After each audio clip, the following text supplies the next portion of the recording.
Oi, gente bonita do Senhor Jesus, gente que aceitou o sacrifício de Cristo na cruz do Calvário, que creram em Jesus, e aqueles também que não creem, mas que talvez ouvindo esta aula do Espírito Santo venham a crer.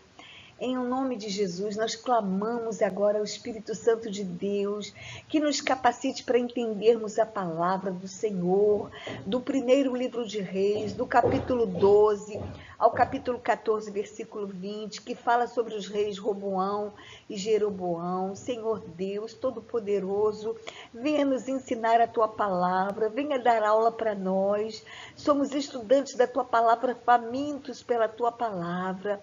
Vem nos dar a revelação da Tua palavra, vem dirigir esta aula para nós.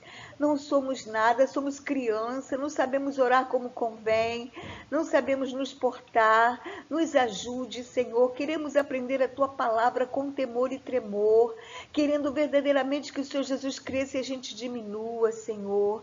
Nos capacita, Senhor, para aprendermos e entendermos a Tua palavra e a pôr por obra, em o nome de Jesus. Amém. Roboão, primeiro livro de Reis, que fala sobre Roboão e Jeroboão, e o reino dividido do capítulo 12 ao capítulo 14, versículo 20. No versículo 1 do capítulo 12 fala assim: Foi Roboão a Siquém, porque todo Israel se reuniu lá para o fazer rei. Tendo Jeroboão, filho de Nebate, ouvido isso, pois ele estava ainda no Egito, veio com toda a congregação de Israel a Roboão, e lhe falaram: Teu pai fez pesado o nosso jugo, agora, pois, alivia tu a dura servidão de teu pai e o seu pesado jugo que nos impôs, e nós te serviremos. No versículo 5, ele lhe respondeu: Ide-vos, e após 3 dias voltai a mim. Aí, Roboão, ele foi e tomou conselho, certo? Ele tomou conselho. Vamos ver o próximo slide. Ele foi pedir conselhos aos idosos, certo? Conselho aos idosos e que conviveram com seu pai, porque eles tinham até mais experiências, eles podiam falar melhor, falar melhor, dizer melhor o que era melhor para o que era melhor mesmo para o reino, de Israel, porque eles sabiam como tinha procedido Salomão e o que tinha dado certo e o que tinha dado errado, E foi também aí, mas os anciãos, os idosos falavam: olha, seja cordato, fale com boas palavras, seja bom para todo Israel. Mas ele foi pedir conselho também aos jovens, seus amigos da mocidade e infância. E eles aconselharam: não, trata esse povo, tem que tratar com vara de ferro, tem que ser pior. Aí, quando Jeroboão e o povo de Israel voltou a Roboão para saber a resposta, Roboão falou assim no verso 11: Assim que, se meu pai vos impôs jugo pesado, eu ainda vou-lo aumentarei. Meu pai vos castigou com açoites, porém eu vos castigarei com escorpiões, quer dizer, com vara de ferro. Não é assim que se governa um povo. Se governa um povo com amor. Ele foi arrogante, e todo arrogante ninguém aguenta. Ninguém aguenta um arrogante soberbo. Ninguém aguenta um ditador, certo? O nosso próprio Deus, ele não é um ditador. Ele fala para nós aquilo que é melhor para que a gente possa viver melhor. Porque ele sabe aquilo que pode nos causar dano e que não pode. Mas esse Roboão, ele foi muito arrogante. E ele pagou caro por isso. Do versículo 12 ao versículo 15, fala que quando Jeroboão e o povo voltaram, Roboão preferiu aceitar o conselho dos jovens. Do versículo 16 ao versículo 20, nós vamos ver o versículo 16, que fala assim: Vendo, pois, todo Israel que o rei não lhe dava ouvidos, reagiu dizendo: Que parte temos nós com Davi? Não há para nós herança no filho de Jessé. As vossas tendas, ó Israel, cuida agora da sua casa, ó Davi. Então Israel se foi às suas tendas. No versículo 18 fala, então o rei Roboão enviou a Adorão, superintendente dos que trabalhavam forçados, porém todo Israel o apedrejou e ele, Adorão, morreu. Mas o rei Roboão conseguiu tomar o seu carro e fugir para Jerusalém. No versículo 20, tendo ouvido todo Israel que Jeroboão tinha voltado, mandaram chamá-lo para a congregação e o fizeram rei sobre todo Israel. Ninguém seguiu a casa de Davi, senão somente a tribo de Judá. Né? Conforme aconteceu em 2 Samuel, capítulo 19, do 41 ao capítulo 20, versículo 2. Antes da revolta de Seba, assim Israel agiu. Na época de Davi, só Judá e Benjamim serviam a Davi. Só depois é que Israel se reuniu ao restante. Mas essa união nunca foi íntegra, coesa. Dependia muito da energia de Saul, do heroísmo de Davi e da glória de Salomão. Mas Roboão não teve sabedoria, não teve glória, não teve heroísmo, não teve energia. Ele teve somente ganância, ambição e arrogância. Roboão reinou só sobre Judá e Benjamim. A Benjamim foi uma tribo absorvida dentro de Judá, que passou também a se chamar Judá. Né? Conforme eu já tinha dito, ele enviou Adorão, chefe dos trabalhos forçados a Israel, e Adorão acabou morrendo apedrejado por Israel. O reino se dividiu. Então, quando o reino se dividiu, 10 tribos. Ai, meu pai, aqui, ó. Aí, deixa eu ver aqui, Jesus. Espera aí, só um pouquinho, gente. 10 tribos para Jeroboão, que se chamou Israel, e uma tribo para Roboão, certo? Que é Judá junto com Benjamim, em uma tribo só. O que ele quis, né? O que ele fez? Ele não poderia ter sido melhor, ter sido cordato, conforme falaram os anciãos? Poderia, ele ficaria com Israel inteiro. Olha que diferença, né? Então não adianta a gente querer ser arrogante. Eu tenho certeza que uma pessoa arrogante não é cheia do Espírito Santo de jeito nenhum. O Espírito Santo não habita dentro de uma pessoa arrogante, de jeito nenhum. Por isso a gente tem que ter muito cuidado com nossas palavras, porque o Espírito Santo é como uma pomba. A pomba, mal você chega perto dela, ela sai correndo, ela voa, num abrir e fechar de olhos. Né? A mesma coisa o Espírito Santo.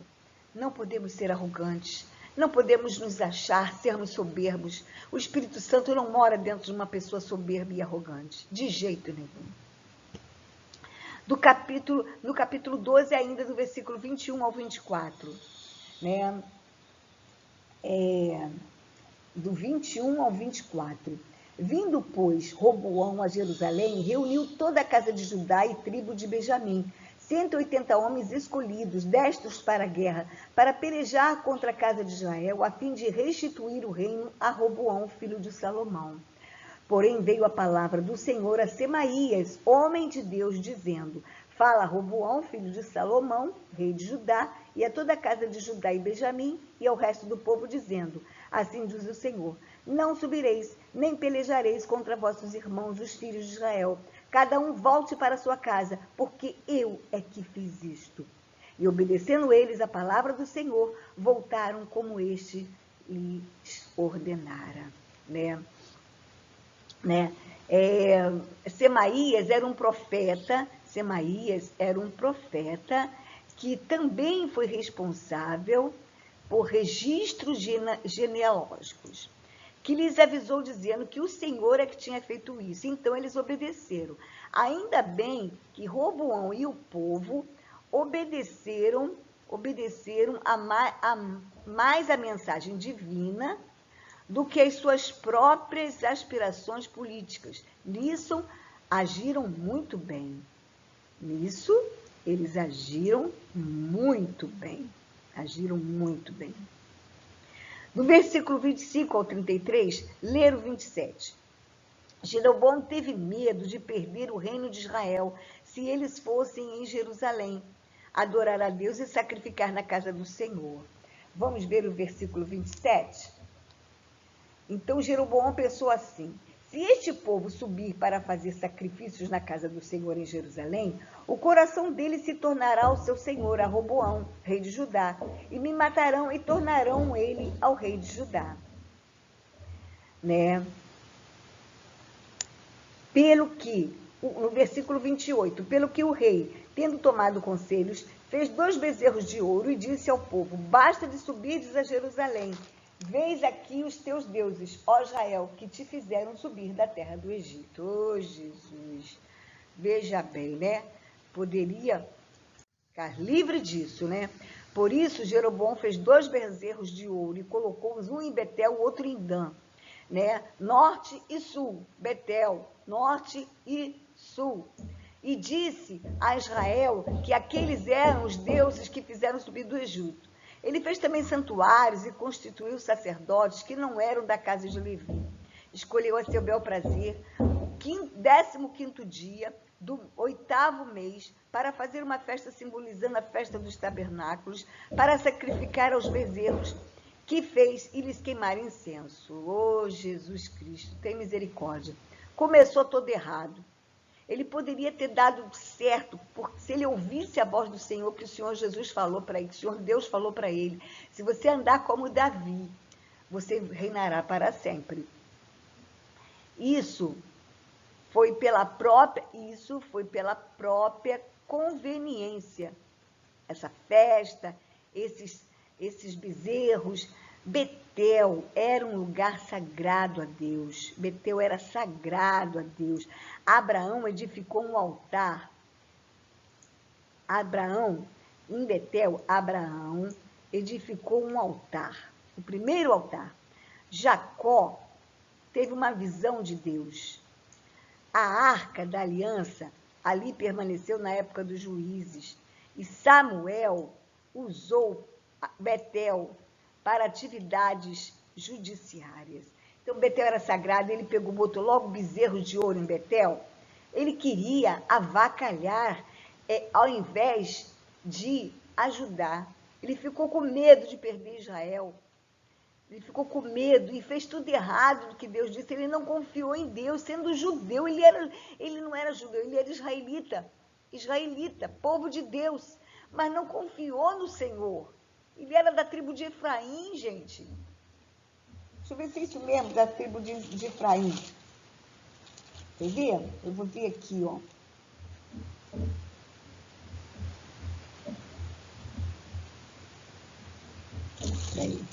Peraí, só um pouquinho, gente. Eu tenho quase certeza.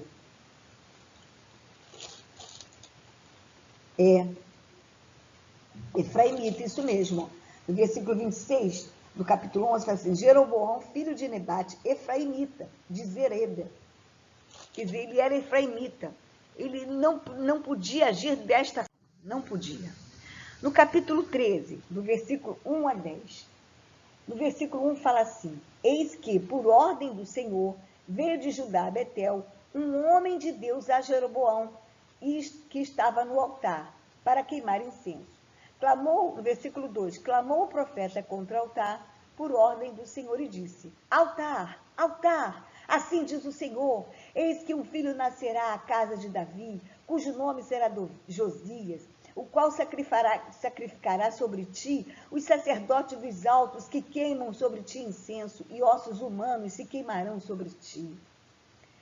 Aí no versículo 3, este é o sinal de que o Senhor falou, eis que o altar se fenderá, e se derramará a cinza que há sobre ele. Tendo o rei Jeroboão ouvido tais palavras, né, estendeu a mão sobre o altar, dizendo: prendei esse homem, como que diz, prenda esse homem. Na mesma hora, a mão de Jeroboão secou a mão e não podia recolher a mão. Certo?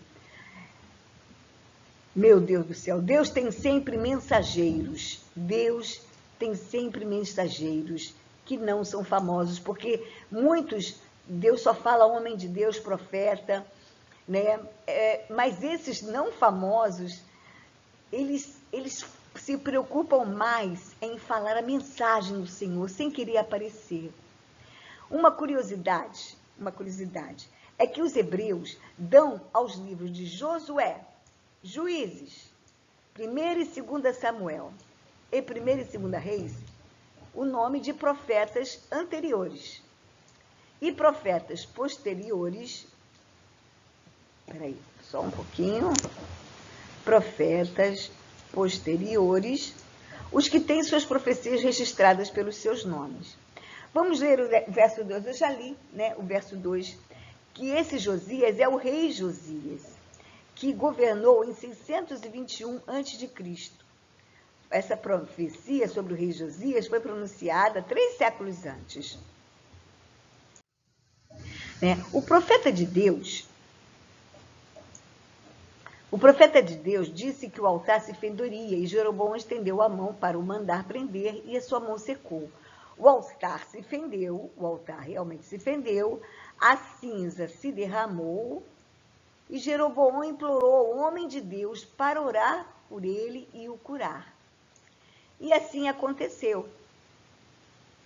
Jeroboão o chamou o homem de Deus para comer com ele e o recompensar, mas o homem de Deus não aceitou, por ordem do Senhor, porque o Senhor tinha dado a ordem a ele que não era para comer nem voltar pelo mesmo caminho.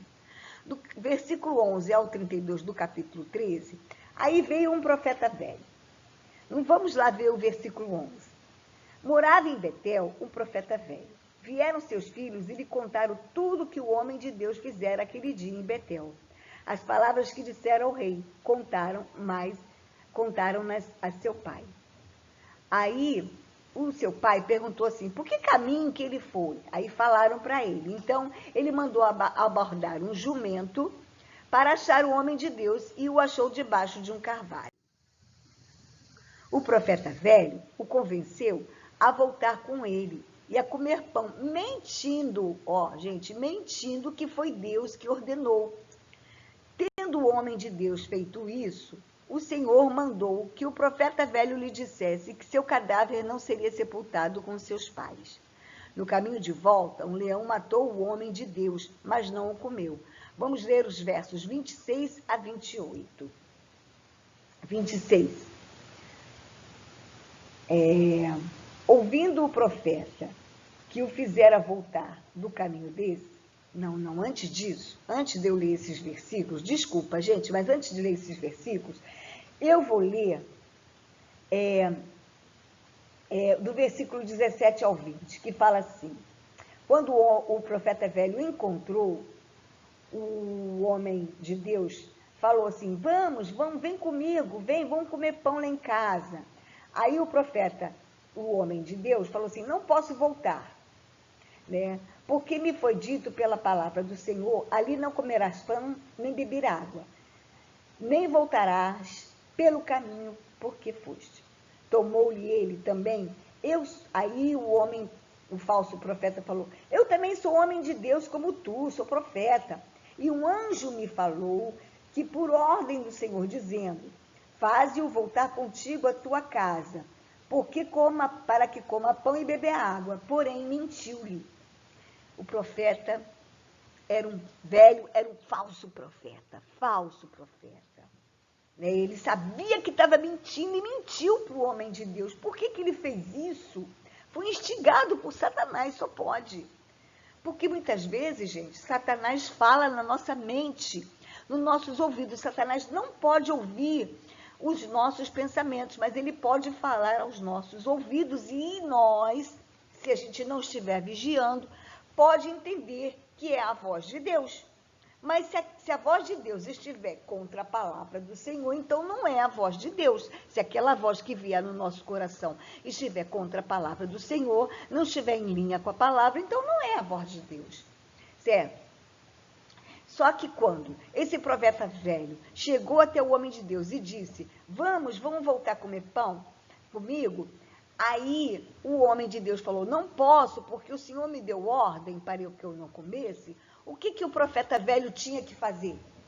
Ah, então aquilo que eu ouvi não era de Deus. Não era isso que ele tinha que ter feito, o profeta velho? Porém, não, né?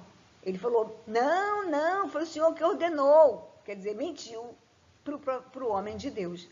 E o homem de Deus também errou, porque acreditou numa palavra que dizia, não, contradizia o que Deus falou com ele próprio.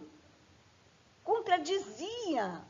Nós temos muito que pesquisar, gente. Se a gente tem certeza que vai fazer uma coisa de acordo com a palavra do Senhor que nos falou, se alguém vier em Gálatas, fala, ainda que um anjo... Vamos lá em Gálatas, rapidinho. Vou lá em Gálatas para vocês lerem, para vocês verem o que Deus requer de nós. Gálatas.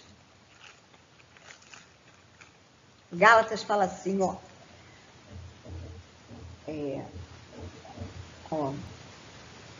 No versículo 8, do capítulo 1 de Gálatas. Mas, ainda que nós, ou mesmo um anjo, nós que ele está falando, o próprio apóstolo Paulo falando, ainda que nós, ou mesmo um anjo, vindo do céu, vos pregue evangelho que vai além do que vos temos pregado, seja anátema. Certo? Assim como já dissemos, e agora repito, se alguém vos prega evangelho que vai além daquilo que recebeste, seja anátema. Quer dizer, seja separado, desgraçado da graça de Deus. Gente, a gente tem que prestar muita atenção nestas coisas, para que não erremos conforme esse homem de Deus, que tinha fidelidade no coração, mas não estava atento. Então, houve um probleminha aqui, eu tive que resolver, então estamos de volta. Então, é aquilo que, se está contra o que Deus nos falou, mesmo que seja uma pessoa muito confiada, uma pessoa assim, que você olha, inspira confiança, não atenda. Se está falando contra o que a palavra de Deus nos diz, não atenda, não faça. Porque a pessoa pode estar sendo enganada e sendo usada pelo diabo para nos enganar também. Por quê? Até Pedro, o que Pedro fez? Falou para Jesus não ir para a cruz, não. Não vai morrer na cruz, não, Jesus. O que Jesus falou para ele? Arreda-te de mim, Satanás. Não que Pedro tenha sido Satanás, mas Pedro ouviu o que Satanás falou no ouvido dele. E é isso, viu, gente? Então, aí, tendo o homem de Deus feito isso, né, que o profeta velho falou, o Senhor mandou que o profeta velho lhe dissesse que seu cadáver não seria sepultado com seus pais. No caminho de volta, um leão matou o homem de Deus, mas não o comeu. Vamos ler os versos 26 a 28. Ouvindo o profeta que fizera voltar do caminho, disse: é o homem de Deus que foi rebelde à palavra do Senhor. Por isso o Senhor o entregou ao leão, que o despedaçou e o matou, segundo a palavra que o Senhor lhe tinha dito. Abordai um jumento. Ele se foi e achou o cadáver do homem de Deus atirado no caminho, o jumento e o leão parados junto ao cadáver. O leão não tinha devorado o corpo nem despedaçado o jumento, né? Porque era um homem de Deus. Deus não permitiu que o leão devorasse o homem de Deus, né? Então, o profeta levantou o cadáver do homem de Deus e o pôs sobre o jumento e o tornou a levar. Assim veio o profeta velho à cidade para o chorar e o enterrar, né? Quando temos uma ordem de Deus, vamos prestar bem atenção nisso aqui, ó. Quando temos uma ordem de Deus, certo? Não podemos acreditar no que nos falam contra. Deus não é Deus de confusão. Ele não vai dizer para a gente fazer uma coisa uma hora e depois, não faz assim não, faz de outro jeito. Ele diz, faça isso e pronto. Ele não vai dizer para você, não faz isso, posso fazer isso. Aí você vai e faz, não faz mais isso não, faz aquilo. Ele não é assim. Ele dá uma ordem, Deus dá uma ordem certeira. Deus não é Deus de confusão. No verso 20, o falso profeta falou a verdade. Porque aí ele deu ouvidos à voz do Senhor mesmo. Mas o sangue daquele homem de Deus, eu tenho certeza, quase certeza, né? Claro, que caiu sobre o profeta velho. Agora, no capítulo 14 agora. Vamos ler o capítulo 14. Deixa eu ver aqui. Capítulo 14. Capítulo 14, do 1 ao 20. Capítulo 14. Abias, filho de Jeroboão, embora achasse graça diante de Deus, adoeceu. A mulher de Jeroboão dispôs-se a mando dele e foi disfarçada a Aías. Por que ela foi disfarçada a Aías, falar com Aías? Porque este não apoiava mais a Jeroboão, levando 10 pães e bolos de mel. Aías já não podia vir, pela sua velhice. Vamos ler aqui o versículo 2, capítulo 14. Dispõe-te agora, disfarça-te, para que não conheçam que és mulher de Jeroboão. E vai a Siló. Eis que lá está o profeta Aías, o qual a respeito disse que eu seria rei sobre este povo. Né? Então, quando no versículo 6, ouvindo Aías o ruído de seus pés, quando ela entrava pela porta, disse: entra, mulher de Jeroboão, por que finges assim? Pois estou encarregado de te dizer duras novas. Aí no versículo 10, portanto, eis que eu trarei o mal sobre a casa de Jeroboão. Eliminarei de Jeroboão todo e qualquer do sexo masculino, tanto escravo como livre, e lançarei fora os descendentes da casa de Jeroboão, como se lança fora o esterco, até que de todo ele se acabe. No versículo 12, tu, pois, dispõe-te e vai para a tua casa. Quando puseres os pés na cidade, o menino morrerá. Todo Israel pranteará e o sepultará, porque de Jeroboão só este dará entrada em sepultura, porquanto se achou nele coisa boa para com o Senhor Deus de Israel em casa de Jeroboão. No versículo 14, o Senhor, porém, suscitará para si um rei sobre Israel, eliminará no seu dia a casa de Jeroboão. Número 15, versículo 15. Também o Senhor ferirá a Israel para que se agite como a cana se agita nas águas. Arrancará a Israel desta boa terra que dera a seus pais e o espalhará para além do Eufrates, porquanto fez os seus postes ídolos, provocando o Senhor a ira. No versículo 20. Foi de 22 anos o tempo que reinou Jeroboão, e descansou com seus pais, e Nadab, seu filho, reinou em seu lugar. Né?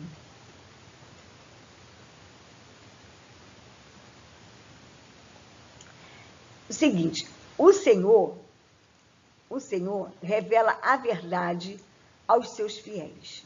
Não há nada em oculto que não venha a ser revelado, conforme Jesus falou na palavra, para os crentes verdadeiros. O cativeiro aconteceu em 721 a.C. pelos assírios. Das tribos do norte, olha, presta bem atenção nisso aqui, das tribos do norte, que é Israel, nunca mais se descobriram os descendentes, pois sumiram das páginas da história humana, após serem dizimados pelos assírios. Deus não só terminou o reino de Jeroboão, mas lá na frente, em 721 a.C., Israel foi dizimado. Eles foram dizimados e nunca mais se ouviu falar de Israel, certo? Ficou um povo misturado, porque fizeram a capital de Israel na Samaria, e muitos povos chegaram lá, se misturaram com os israelitas. Nunca mais se descobriram quem são os verdadeiros descendentes, porque eles sumiram das páginas da história humana. Tudo por causa de idolatria, gente. Não sejam idólatras, não adorem a nada e nem ninguém, não prestem culto a ninguém, nem a nenhuma divindade, nem a nada, nem a nenhuma imagem de escultura, nem a nada, nem a seu filho, nem a seu marido, nem a sua esposa, nem a seus pais, nem a seus bens, a sua casa, seu trabalho, sua empresa, seus negócios, nem a nenhum objeto, nem a nenhum ídolo da televisão, nem a nenhum pastor, nem nada, nenhum padre, nenhum governante. Não podemos pôr o nosso coração em nada e nem ninguém. Não podemos adorar nada e nem ninguém, cultuar a nada nem ninguém, a não ser o Deus verdadeiro, soberano, Criador dos céus e da terra, que enviou Jesus Cristo para nos salvar. Isso fere tremendamente o Espírito Santo de Deus. A idolatria fere tremendamente a Deus. Infelizmente. Infelizmente. Isso está escrito no capítulo 2 de 2 Reis. Vamos lá em 2 Reis. Não, capítulo 17, desculpa. 2 Reis.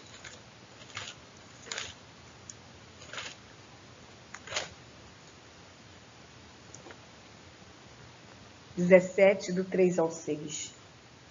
A queda de Samaria e o cativeiro de Israel.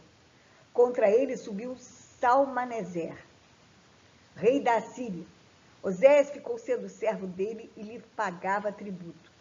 Porém, o rei da Assíria achou Oséias em conspiração, porque enviara mensageiros a So, rei do Egito, e não pagava tributo ao rei da Síria, como dantes fazia de ano em ano. Por isso, o rei da Síria o encerrou em grilhões num cárcere. Porque o rei da Síria passou por toda a terra, subiu a Samaria e a sitiou por 3 anos. No ano 9 de Oséias, o rei da Síria tomou a Samaria e transportou a Israel para a Síria, e os fez habitar em Ala, junto a Abor e ao rio Cozã, e nas cidades dos medos. Ó Jesus! Naquele ano de grandes acontecimentos internacionais, é bom que se defina a vida deste rei, né? Ó Jesus, tem de misericórdia. Jesus, tem de misericórdia. Foi este último que se atribuiu o feito de ser o último conquistador de Samaria. Pelo menos foi ele quem realizou as grandes deportações que tinham a finalidade de destruir toda e qualquer consciência nacional de Israel. Ó Jesus, tem de misericórdia. Você vê o que uma idolatria faz. Então eu peço agora, em nome de Jesus, obrigada por esta aula. Perdoa os nossos pecados, perdoa, Deus, as nossas idolatrias e nos ajuda, Pai, a não sermos idólatras, a amar somente o Senhor, a cultuar somente a Ti, ó Deus. Nos capacita, Deus, para cultuarmos somente a Ti, não a filhos, não a pais, não a namorados, não a marido, não a esposa, não a namorada, não a noiva, não a bens, não a trabalho, não a políticos, não há nada, não há imagens de escultura, não há santos, não há padres, não há pastores, não há bispo, não há locais, não há pessoas, não há nada. Nos ajuda, Deus. Por favor, nos ajuda. Nos ajuda a não sermos idólatras, a não termos outros deuses, não termos ídolos no nosso coração. Que o nosso maior tesouro, que o nosso tesouro seja o Senhor Jesus. É isso que eu peço a Deus agora, para todos nós que estamos estudando aqui a palavra do Senhor, e aqueles que não têm essa oportunidade, que venham ter a oportunidade de estudar e aprender a palavra do Senhor, para que também não sejam idólatras. Em o nome de Jesus. Amém. Graças a Deus. Um abraço a todos. Perdoa alguns erros aqui e fiquem com Deus. Amém.